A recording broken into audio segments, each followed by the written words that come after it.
Namaku Alia Prameswari, dan jika ada satu hal yang kupelajari sejak usia 17 tahun, itu adalah bahwa rumah bisa berubah menjadi tempat paling asing di dunia ketika orang yang paling mencintaimu sudah tidak ada lagi di dalamnya. Ibuku, Sekar Ayuning Tias, meninggal pada malam hujan di bulan November, setelah berbulan-bulan melawan kanker yang pelan-pelan menggerogoti tubuhnya, tetapi tidak pernah mampu mengalahkan kelembutan matanya.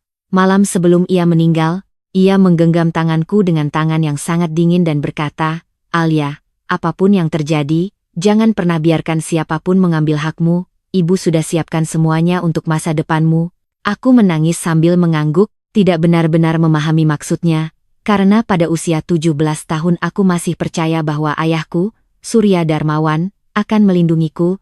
Aku masih percaya rumah besar kami di Yogyakarta akan tetap menjadi tempat aman.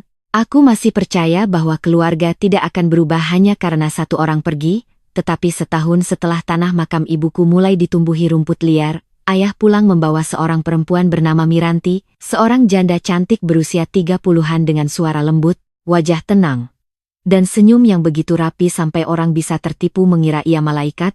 Ayah berkata ia ingin menikah lagi karena rumah terlalu sunyi, karena aku akan kuliah, karena ia butuh teman hidup, dan aku, yang masih berusaha menjadi anak baik, hanya menunduk dan berkata, "Kalau ayah bahagia, Alia ikut bahagia." Padahal di dalam dadaku ada sesuatu yang patah untuk kedua kalinya. Pesta pernikahan mereka sederhana tapi mewah, keluarga besar datang, para tetangga memuji kecantikan Miranti, semua orang berkata aku beruntung punya ibu baru yang masih muda dan perhatian, tetapi sejak malam pertama ia tinggal di rumah kami, aku tahu ada sesuatu yang salah, bukan dari kata-katanya, karena kata-katanya selalu manis, melainkan dari cara matanya berhenti tersenyum ketika ayah tidak melihat, dari cara ia menyentuh vas bunga peninggalan ibuku seperti menyentuh benda yang mengganggu, dari cara ia berkata, "Rumah ini terlalu penuh kenangan lama. Mas, kasihan Alia kalau terus hidup dalam bayangan ibunya." Dan hanya dalam beberapa minggu, foto ibuku mulai dipindahkan, kain batik kesayangannya dimasukkan ke kardus, peralatan jahitnya dibawa ke gudang, bahkan aroma melati yang dulu selalu ada di kamar ibuku diganti dengan pewangi ruangan mahal yang membuatku mual. Saat aku protes, ayah hanya mengusap kepalaku dan berkata, "Miranti cuma ingin suasana baru, nak. Jangan terlalu sensitif." Kata sensitif itu menjadi cambuk pertama yang membuatku belajar diam, karena sejak Miranti datang, setiap luka yang kurasakan selalu dianggap terlalu berlebihan, setiap keberatanku disebut tidak dewasa, setiap tangisku dianggap tanda aku belum menerima kenyataan. Awalnya Miranti masih berpura-pura baik di depan ayah, ia menyiapkan sarapan, membelikan aku baju, bahkan memanggilku nak saat ada tamu, tetapi begitu ayah berangkat ke kantor, wajahnya berubah seperti lampu yang dimatikan, dingin, datar, dan kejam. "Alia, mulai sekarang kamu jangan manja, ya. Perempuan harus tahu diri, apalagi kamu sudah besar," katanya suatu pagi sambil meletakkan piring bekas sarapannya di depanku. "Kusi ini. Sekalian bersihkan dapur, pembantu kita cutikan dulu, boros kalau semua pekerjaan kecil harus bayar orang." Aku tertegun karena seumur hidup ibuku tidak pernah memperlakukanku seperti pembantu, tetapi aku tetap mencuci piring itu karena tidak ingin membuat masalah. Hari berikutnya tugas bertambah, menyapu, mengepel, mencuci baju, membersihkan kamar tamu, menyiram tanaman, dan jika ada yang kurang bersih, Miranti akan berkata pelan namun tajam, "Pantas ibumu dulu selalu terlihat lelah." Ternyata anaknya tidak bisa membantu apa-apa. Setiap kali ia menyebut ibuku, ada racun yang menyelinap dalam suaranya. Tetapi aku tidak berani membalas, karena setiap kali aku mencoba bicara kepada ayah, Miranti lebih dulu menangis. "Mas, aku sudah berusaha sayang sama Alia, tapi dia selalu melihatku sebagai orang jahat. Mungkin aku memang tidak akan pernah bisa menggantikan ibunya." Lalu ayah memeluknya, menatapku dengan kecewa, dan berkata, "Alia, berhenti menyakiti Ibu Miranti. Ibu Miranti." Panggilan itu menusukku, karena perempuan itu bukan ibuku. Ia tidak pernah membacakan doa untukku saat demam, tidak pernah menunggu di depan sekolah saat hujan, tidak pernah menjual gelang kawinnya demi membayar kursusku seperti ibuku dulu, tetapi di rumah itu, kebenaran tidak penting. Yang penting adalah siapa yang paling pandai menangis. Beberapa bulan setelah pernikahan mereka, Miranti mulai bertanya tentang dokumen-dokumen peninggalan ibuku. "Mas, Semua surat tanah dan deposito? Sekar dulu di mana? Bukan apa-apa, aku hanya ingin bantu rapikan. Katanya saat makan malam, aku langsung menatap ayah, karena aku ingat kata-kata terakhir ibu tentang masa depanku. Ayah terlihat ragu, lalu berkata bahwa sebagian dokumen ada di brankas dan sebagian di notaris keluarga. Miranti tersenyum lembut, Alia kan masih muda, belum paham urusan hukum, lebih baik semua diatur dulu supaya tidak berantakan. Aku ingin bicara, tetapi ayah mendahului. Benar juga, nanti ayah urus. Malam itu aku tidak bisa tidur. Aku masuk ke kamar ibuku yang kini sudah berubah menjadi ruang kerja Miranti, mencari buku catatan lama yang pernah ibu simpan di laci meja rias. Tetapi laci itu kosong. Semua barang ibu sudah hilang, kecuali satu kotak kecil yang tak sengaja kutemukan di balik papan lemari. Di dalamnya ada beberapa surat, fotokopi sertifikat tanah di Sleman, bukti deposito atas nama ibuku, dan satu amplop tertutup bertuliskan namaku, untuk Alia. Dibuka jika kamu merasa sendirian. Tanganku gemetar saat membuka surat itu, tulisan ibu masih rapi meski sedikit miring. Di dalamnya ia menulis bahwa sebagian besar harta yang ia miliki, termasuk 2 bidang tanah, 1 rumah kontrakan, dan deposito, sengaja ia siapkan untuk pendidikanku dan masa depanku. Ia juga menulis bahwa ayahku orang baik tetapi mudah dipengaruhi jika sudah jatuh cinta, karena itu aku harus menyimpan salinan dokumen baik-baik. Malam itu aku menangis tanpa suara sambil memeluk surat itu. Untuk pertama kalinya setelah ibu meninggal, aku merasa ia masih menjagaku, tetapi aku terlalu muda untuk tahu bahwa surat itu juga akan menjadi satu-satunya senjata yang menyelamatkan hidupku. Keesokan paginya kotak itu kusembunyikan di rumah sahabat ibuku, Tante Laras, seorang guru pensiun yang tinggal 2 gang dari rumah kami. Ia membaca surat ibu dengan mata berkaca-kaca lalu berkata, "Alia, jangan percaya siapapun soal ini, termasuk ayahmu dulu, tunggu sampai kamu kuat." Aku mengangguk, tetapi saat itu aku belum kuat. Aku masih anak perempuan 17 tahun yang ingin dicintai ayahnya. Sementara di rumah, Miranti bergerak semakin cepat. Ia berhasil membujuk ayah menandatangani beberapa surat kuasa, katanya untuk mengelola aset keluarga. Ia mulai menjual perhiasan ibuku dengan alasan biaya renovasi, mengganti mobil lama ibu dengan mobil baru atas namanya. Bahkan suatu hari aku mendengar dari balik pintu bahwa ia sedang membahas rencana menjual tanah peninggalan ibu. "Mas, tanah itu nganggur, lebih baik dijual untuk modal bisnis butik, nanti hasilnya juga untuk keluarga," kata Miranti. Ayah menjawab pelan, "Tapi Sekar dulu bilang tanah itu untuk Alia." Miranti terdiam sesaat. Lalu suaranya berubah lembut dan terluka. "Jadi Mas masih lebih percaya perempuan yang sudah meninggal daripada istri yang hidup di samping Mas?" Setelah itu ayah tidak membantah lagi. Aku berdiri di balik pintu dengan kuku menancap di telapak tangan, menahan diri agar tidak masuk dan berteriak. Beberapa minggu kemudian, aku menerima kabar bahwa beasiswa kuliahku dibatalkan karena biaya pendaftaran tidak pernah dibayar. Padahal ayah berjanji akan mengurusnya. Ketika aku bertanya, ayah tampak bingung. "Bukannya Miranti sudah bayar?" Miranti langsung menjawab dari ruang tengah. "Aduh, Alia, kamu tidak bilang batas waktunya secepat itu? Ibu kira masih lama." Ia berbohong dengan sangat ringan. Aku menatapnya, dan untuk pertama kalinya aku berkata dengan suara jelas, "Jangan panggil dirimu ibu." Ruangan langsung hening. Wajah ayah mengeras. Miranti menunduk sambil menangis. "Mas, aku tidak apa-apa. Mungkin Alia masih membenciku." Ayah menamparku hari itu, bukan sangat keras, tetapi cukup untuk membuat telingaku berdenging dan hatiku hancur. "Minta maaf pada Miranti," katanya. Aku memegang pipiku, menatap ayahku, lalu berkata pelan, "Ayah baru saja menampar anak mama demi perempuan yang mengambil semua barang mama." Ayah tampak terkejut, tetapi Miranti menangis semakin keras, dan akhirnya aku yang dianggap durhaka. Sejak hari itu perlakuan Miranti tidak lagi disembunyikan. Uang jajanku dihentikan. Kamarku dipindahkan ke ruang kecil dekat gudang. Baju-baju bagusku diberikan kepada keponakan Miranti. Laptopku dijual dengan alasan aku terlalu banyak membuang waktu. Dan jika aku makan lebih dulu sebelum mereka, Miranti akan berkata, "Anak perempuan yang tidak tahu terima kasih tidak pantas dilayani." Aku mulai bekerja paruh waktu di toko buku untuk membayar formulir kuliah ulang, pulang malam dengan kaki pegal, lalu tetap harus membersihkan rumah. Tetapi di dalam diriku ada api kecil yang tidak mati. Setiap malam aku membaca buku hukum bekas yang diberikan Tante Laras, belajar tentang waris, hak anak, surat kuasa, perbuatan melawan hukum, dan semakin banyak kubaca, semakin aku sadar bahwa Miranti tidak hanya kejam, ia juga sedang melakukan sesuatu yang berbahaya. Ia memindahkan aset sedikit demi sedikit sebelum aku cukup umur untuk menggugat.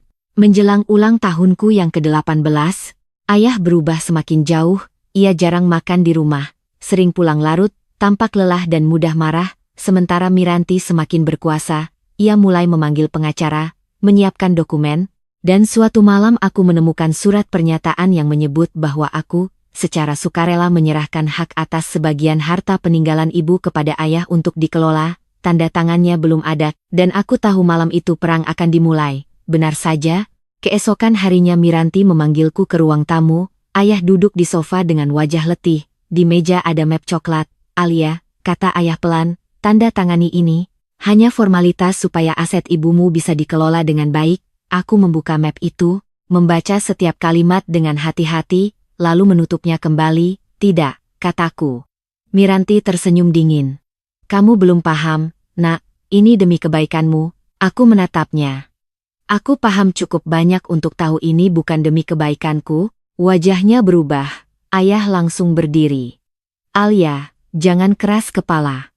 Ayah pernah baca isinya? Tanyaku, ayah diam, dan diam itu menjawab segalanya. Miranti akhirnya meledak, topeng lembutnya retak di depan mataku. Kamu pikir siapa kamu? Anak kecil tidak tahu diri. Kalau bukan karena ayahmu, kamu sudah jadi beban di rumah ini. Aku tertawa kecil, getir. Rumah ini dulu rumah ibuku, kataku, dan kalimat itu seperti minyak yang disiram ke api. Miranti berdiri, menunjuk pintu. Kalau kamu merasa rumah ini milik ibumu, silakan pergi cari ibumu di kuburan. Di rumah ini yang mengatur aku. Ayah tidak mengatakan apa-apa, ia hanya menatap lantai, dan pada saat itu aku tahu aku benar-benar sendirian. Malam itu aku diusir, bukan dengan adegan besar seperti di sinetron, melainkan dengan koper kecil yang dilempar ke teras, beberapa pakaian kusut, buku hukum bekas, dan wajah ayahku di ambang pintu yang tidak sanggup menatap mataku. Hujan turun deras. Miranti berdiri di belakang ayah sambil tersenyum tipis. Belajarlah hidup susah, Alia. Mungkin nanti kamu tahu rasanya bergantung pada orang lain. Aku memungut koperku, pipiku basah oleh hujan dan air mata, lalu berkata kepada ayah, suatu hari nanti ayah akan tahu siapa yang sebenarnya mengkhianati keluarga ini. Ayah hanya berbisik, pergilah dulu, nanti kalau kamu sudah tenang. Tetapi aku tidak menunggu kalimatnya selesai. Aku pergi ke rumah Tante Laras malam itu, basah kuyup, gemetar, dan hampir pingsan. Tante Laras memelukku seperti ibu sendiri, membawaku masuk, memberiku baju kering, teh panas, dan untuk pertama kalinya aku menangis sekeras-kerasnya. Bukan hanya karena diusir, tetapi karena ayahku memilih diam saat hidupku dihancurkan. Keesokan paginya aku membuka kotak kecil peninggalan ibu dan berkata kepada Tante Laras, aku akan kuliah hukum. Ia menatapku dengan mata merah. Kamu yakin? Aku mengangguk. Aku tidak hanya ingin mengambil kembali milikku. Aku ingin suatu hari nanti tidak ada perempuan atau anak yang diperlakukan seperti aku tanpa bisa melawan. 10 tahun berlalu sejak malam itu. 10 tahun yang tidak indah, tidak mudah, dan tidak romantis. Aku bekerja di kafe, menerjemahkan dokumen, menjadi asisten dosen, tidur hanya 4 jam sehari, menahan lapar demi membeli buku, memenangkan lomba debat hukum, mendapat beasiswa, lulus dengan predikat terbaik. Lalu masuk firma hukum besar di Jakarta. Aku membangun namaku dari bawah, menangani kasus waris, sengketa tanah, penipuan aset keluarga, dan setiap kali berdiri di ruang sidang, aku selalu mengingat malam ketika koperku dilempar ke teras. Semakin terkenal namaku, semakin banyak orang menyebutku pengacara muda yang tajam, dingin, dan tidak mudah ditipu. Mereka tidak tahu bahwa ketajaman itu ditempa oleh ibu tiri yang merampas segalanya dariku. Pada usia 28 tahun, aku sudah memiliki kantor hukum sendiri bernama Prameswari, Rekan. Namaku beberapa kali muncul di media karena memenangkan kasus besar melawan pengusaha properti yang memalsukan surat tanah janda tua, dan tepat ketika hidupku tampak sudah jauh dari masa lalu, sebuah berkas baru masuk ke mejaku. Dibawa oleh seorang pria tua yang dulu pernah bekerja sebagai sopir ayahku, Pak Darto. Wajahnya tampak lebih tua, rambutnya memutih, Tangannya gemetar saat meletakkan map di depanku. "Mbak Alia," katanya pelan, "saya cari Mbak berbulan-bulan. Saya tidak tahu harus ke siapa lagi." Aku membuka map itu dan melihat sesuatu yang membuat darahku mendidih. Fotokopi sertifikat tanah ibuku yang dulu hilang, akta jual beli mencurigakan, tanda tangan ayah yang tampak dipalsukan, dan nama Miranti muncul di hampir semua transaksi. Pak Darto menelan ludah lalu berkata, "Ayah Mbak sekarang sakit, rumah hampir disita, semua aset sudah dipindahkan ke nama Bu Miranti dan keluarganya, dan..." "Maaf Mbak, saya baru berani bilang sekarang, dulu malam Mbak diusir, saya mendengar Bu Miranti bilang kepada saudaranya, bahwa dia sengaja menyingkirkan Mbak sebelum umur 18 supaya harta almarhumah ibu Mbak bisa mereka kuasai." Ruangan kantorku terasa sunyi, sangat sunyi. Aku menyentuh salah satu dokumen itu dengan ujung jari, melihat tanda tangan palsu yang dulu mungkin cukup untuk menipu orang awam, tetapi tidak cukup untuk menipu aku yang kini telah menghabiskan 10 tahun mempelajari cara orang serakah menyembunyikan kejahatannya. Aku berdiri, berjalan ke jendela kantorku yang menghadap langit Jakarta, dan untuk pertama kalinya setelah bertahun-tahun, aku tersenyum bukan karena bahagia, tetapi karena akhirnya masa lalu datang sendiri mengetuk pintuku. "Pak Darto," kataku tanpa menoleh, "tolong ceritakan semuanya dari awal, jangan ada satu detail pun yang disembunyikan." Suaraku terdengar tenang, terlalu tenang, dan di dalam ketenangan itu ada badai yang sudah menunggu 10 tahun untuk dilepaskan, karena Miranti boleh saja berhasil mengusir anak yatim berusia 17 tahun dari rumahnya, tetapi ia tidak pernah membayangkan bahwa anak itu akan kembali sebagai pengacara yang tahu persis kemana harus menusuk agar kebohongan yang ia bangun selama 1 dekade runtuh dalam satu persidangan. 10 tahun setelah malam ketika koperku dilempar ke teras rumah dalam hujan deras, aku kembali berdiri di depan gerbang rumah itu dengan sepatu hak tinggi hitam, blazer mahal, dan nama yang kini dikenal banyak orang di dunia hukum, tetapi anehnya, dadaku tetap terasa seperti gadis 17 tahun yang dulu menangis sendirian sambil memeluk koper lusuh. Rumah itu berubah banyak, pagar besi dicat ulang, taman depan yang dulu dirawat ibuku kini dipenuhi tanaman hias mahal yang tampak dingin dan tanpa jiwa, sementara dinding rumah dicat putih mengkilap seperti mencoba menyembunyikan sejarah kotor yang pernah terjadi di dalamnya. Aku mematikan mesin mobil dan memandang rumah itu lama sekali sampai Pak Darto berdehem pelan dari kursi sebelah. "Mbak Alia yakin mau masuk sekarang?" tanyanya hati-hati. Aku tersenyum tipis tanpa mengalihkan pandangan. "Sudah 10 tahun saya menunggu hari ini, Pak," jawabku pelan. Lalu aku turun dari mobil. Langkah kakiku terdengar tegas di jalanan batu kecil menuju pintu utama. Sebelum sempat mengetuk, pintu terbuka lebih dulu dan seorang perempuan muda berseragam pembantu memandangku bingung. "Kari siapa Mbak?" tanyanya sopan.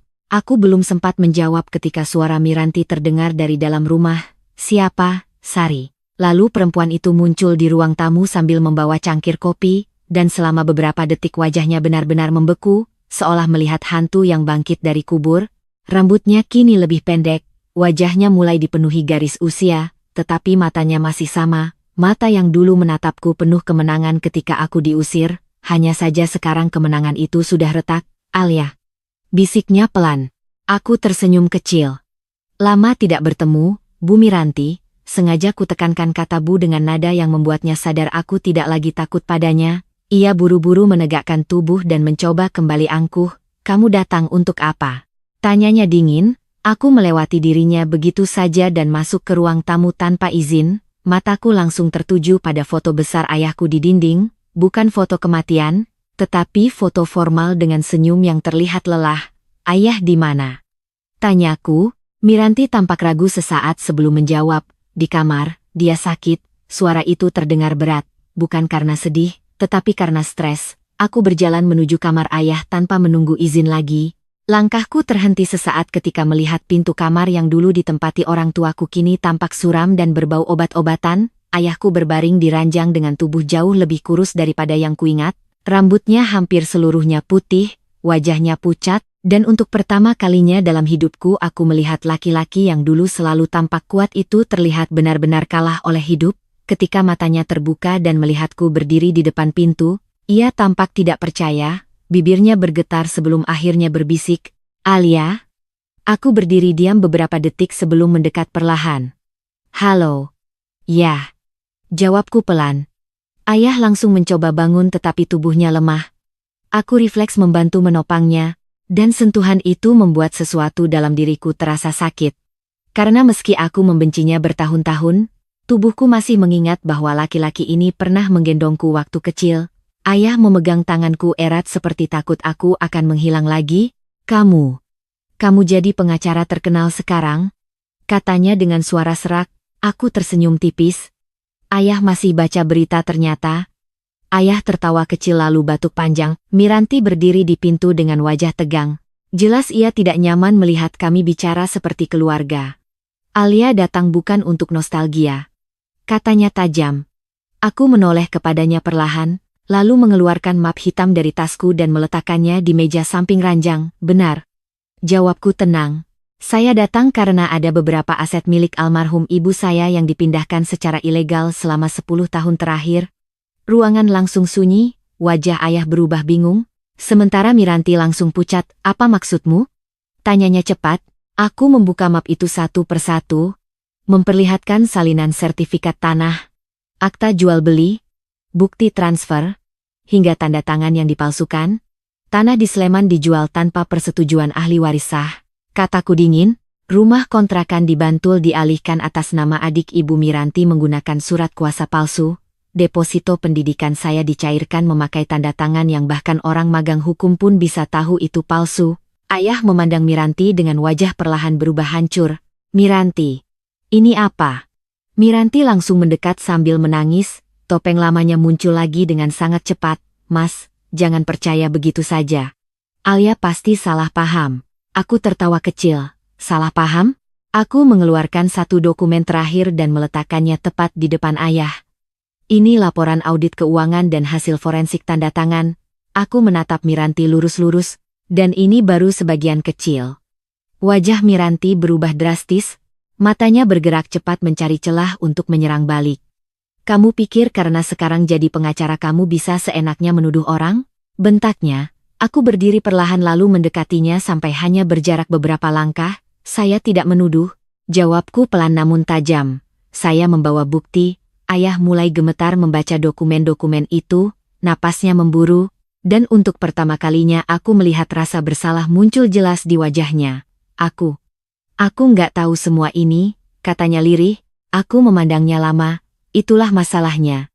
Yah, ayah tidak pernah mau tahu. Kalimat itu menghantam ruangan seperti palu. Miranti langsung memotong. Mas jangan dengarkan dia. Dia datang cuma mau balas dendam. Aku menoleh cepat padanya.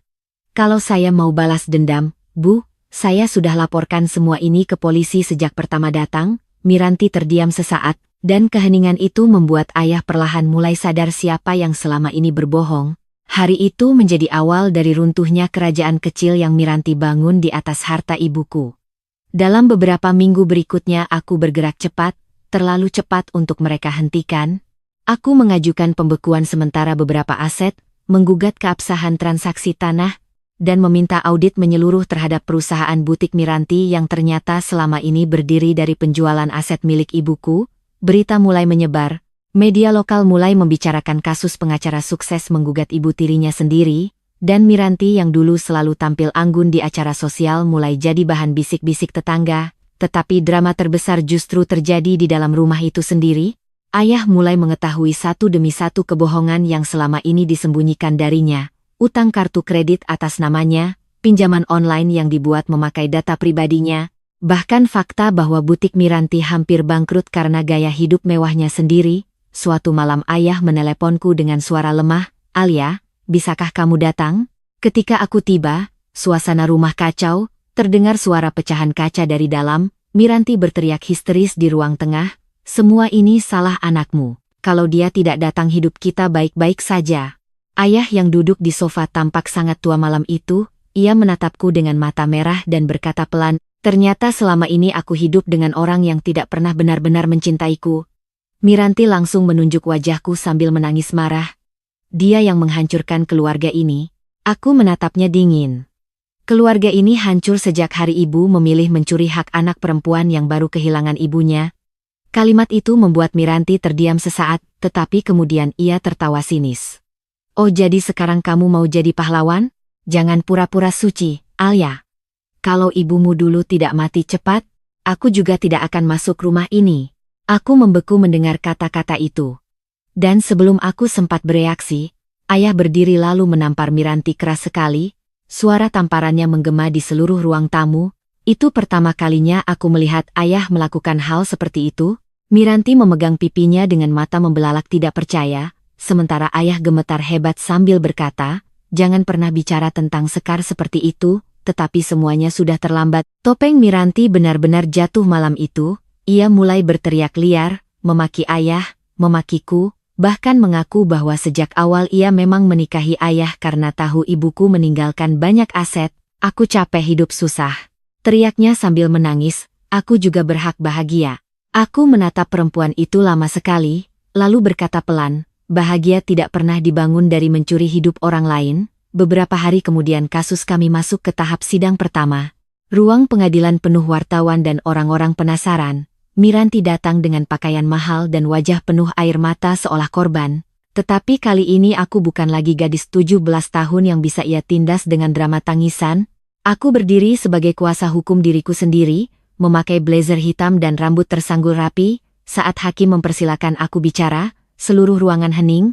Aku memulai dengan suara tenang, menceritakan bagaimana ibuku meninggalkan aset untuk masa depanku, bagaimana setelah kematiannya semua perlahan dipindahkan secara ilegal, bagaimana seorang anak perempuan kehilangan rumahnya sendiri setelah mencoba mempertahankan hak warisnya. Beberapa wartawan mulai menulis cepat, sementara Miranti mencoba menangis, tetapi bukti-bukti terlalu kuat, tanda tangan palsu, transfer mencurigakan, saksi notaris lama, bahkan rekaman percakapan lama dari Pak Darto yang diam-diam pernah merekam pembicaraan Miranti tentang rencananya menyingkirkan aku sebelum umur 18 tahun.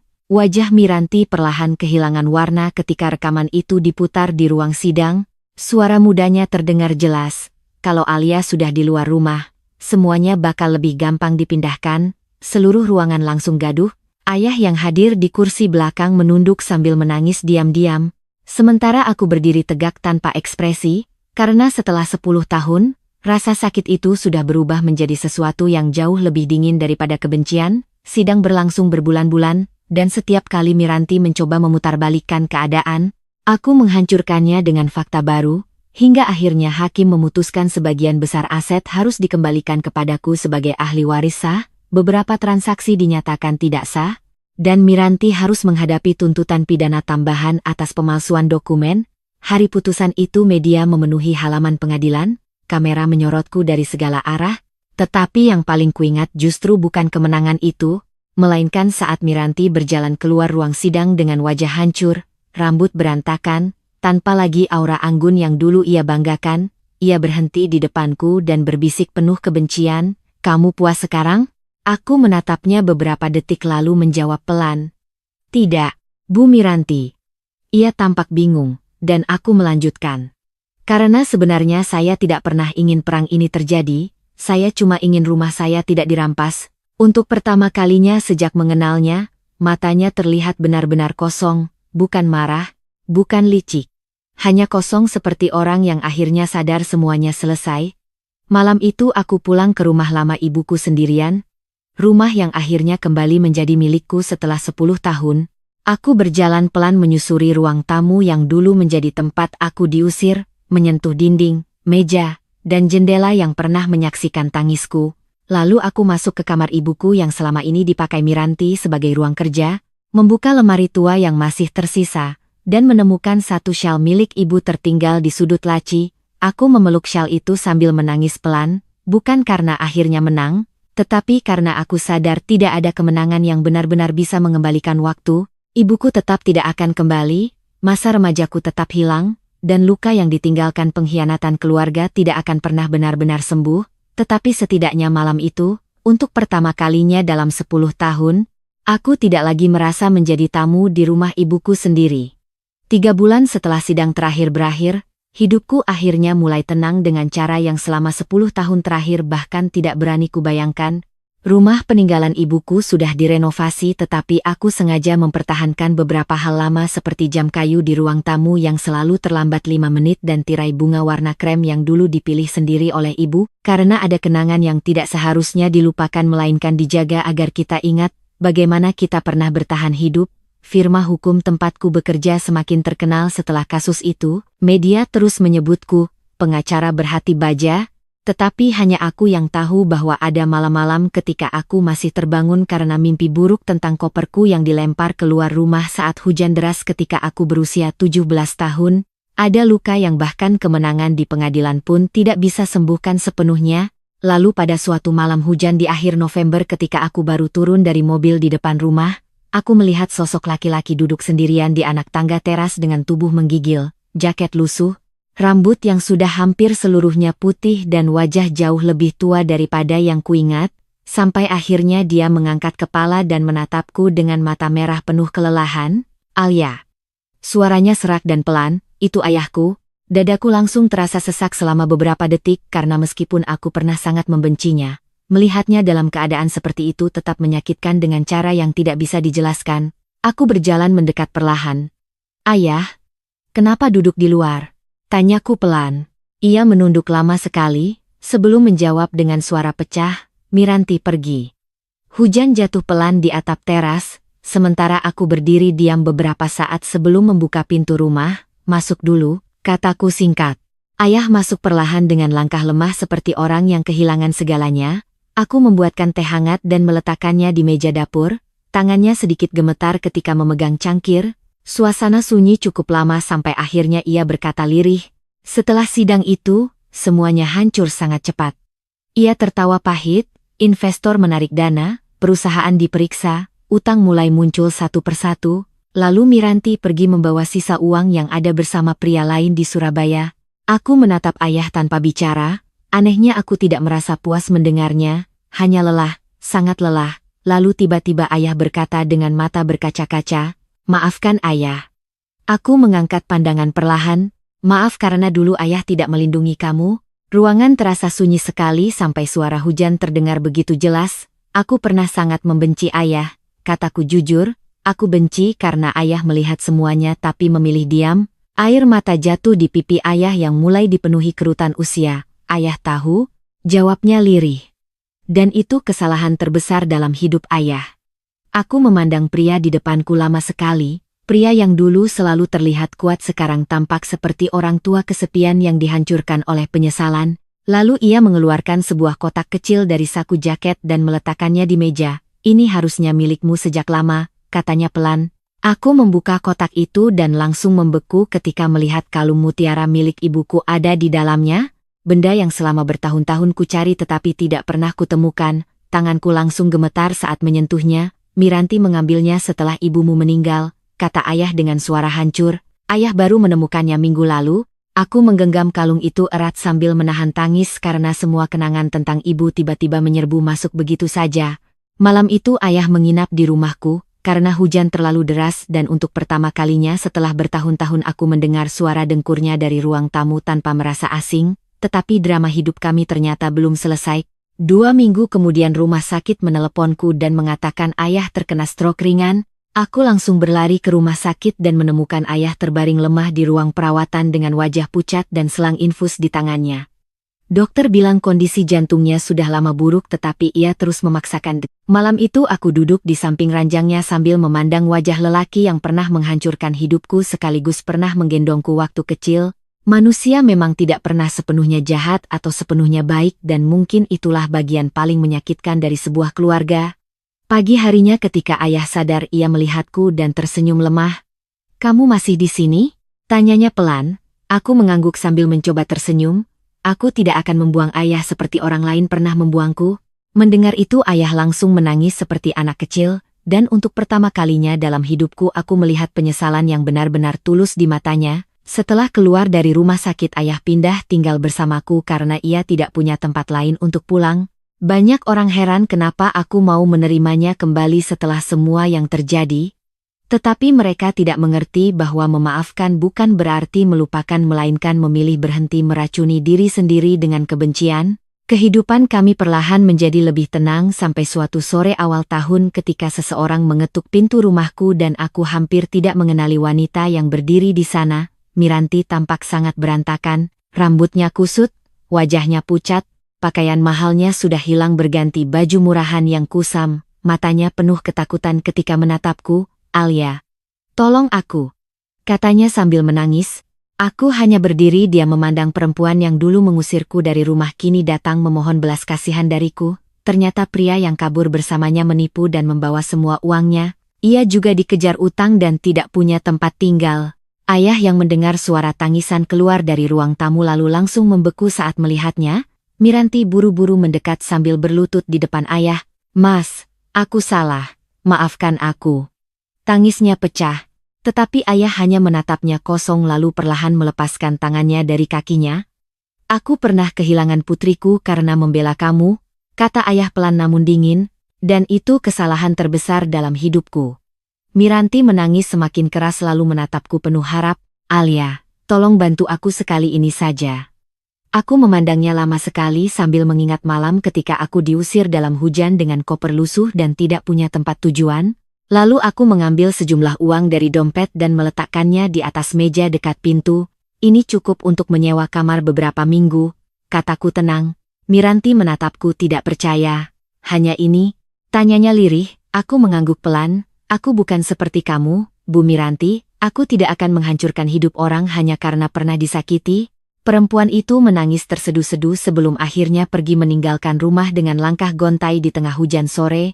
Dan itu menjadi terakhir kalinya aku melihatnya. Beberapa bulan kemudian aku mendengar ia membuka warung makan kecil di pinggiran kota dan hidup sederhana sendirian, sementara ayah mulai berubah sepenuhnya. Ia menjual satu-satunya villa yang tersisa lalu membuat yayasan pendidikan atas nama ibuku untuk membantu anak-anak perempuan yang kehilangan ibu sejak kecil. Saat peresmian yayasan itu ayah berdiri di atas panggung dengan tangan gemetar dan berkata di depan banyak orang, "Saya pernah berpikir uang dan kekuasaan adalah segalanya sampai saya hampir kehilangan anak perempuan saya sendiri karena kebutaan hati saya." Ruangan hening mendengar pengakuannya sementara aku berdiri di belakang panggung dengan mata panas menahan air mata. Beberapa bulan kemudian kondisi kesehatan ayah memburuk drastis dan suatu malam ia memanggilku ke kamar lalu menyerahkan sebuah surat. "Baca nanti setelah ayah pergi," katanya pelan sambil tersenyum lemah. Keesokan paginya ayah meninggal dalam tidurnya dengan wajah tenang. Hujan turun pelan saat pemakamannya, dan meskipun banyak orang datang, yang paling kuingat hanya perasaan kosong luar biasa di dadaku ketika tanah mulai menutupi peti kayunya. Malam setelah pemakaman aku duduk sendirian di kamar membaca surat terakhir darinya. Tulisan tangannya tampak sedikit gemetar. "Alia, kalau kamu membaca ini berarti ayah sudah tidak sempat mengatakan semuanya secara langsung. Maaf tidak akan pernah cukup untuk membayar semua luka yang pernah ayah biarkan terjadi padamu. Tetapi ayah ingin kamu tahu bahwa ayah sangat bangga padamu. Ibumu pasti juga sangat bangga melihatmu sekarang. Terima kasih karena di akhir hidup ayah kamu masih memberiku kesempatan untuk kembali menjadi ayahmu." Aku memeluk surat itu sambil menangis untuk pertama kalinya tanpa menahan diri. Di luar jendela hujan turun perlahan sementara rumah ini akhirnya benar-benar menjadi rumahku lagi, tanpa kebohongan, tanpa perebutan, tanpa ketakutan. Beberapa bulan setelahnya aku membuka firma hukum sendiri menggunakan nama ibuku, sebuah tempat yang memberikan bantuan hukum gratis bagi perempuan dan anak-anak yang menjadi korban kekerasan atau perebutan warisan keluarga. Saat melihat papan nama kantor itu untuk pertama kalinya aku tersenyum sambil menyentuh kalung mutiara ibuku di leherku karena akhirnya aku mengerti bahwa semua rasa sakit yang pernah kualami tidak sepenuhnya sia-sia. Luka-luka itu mengubahku menjadi seseorang yang bisa melindungi orang lain agar tidak harus berdiri sendirian di tengah hujan seperti diriku dulu. Malam itu ketika aku pulang ke rumah dan berdiri di depan cermin besar di lorong, aku menatap pantulan diriku sendiri lama sekali. Perempuan di dalam cermin itu bukan lagi gadis 17 tahun yang menangis sambil memeluk koper di depan rumah, melainkan seorang perempuan yang berhasil melewati pengkhianatan, kehilangan, kebencian dan tetap memiliki hati yang cukup lembut untuk tidak berubah menjadi monster seperti orang-orang yang pernah menyakitinya. Aku memandang lampu kota Jakarta dari balik jendela lalu berbisik sangat pelan sambil tersenyum tipis, "Ibu, akhirnya aku benar-benar pulang."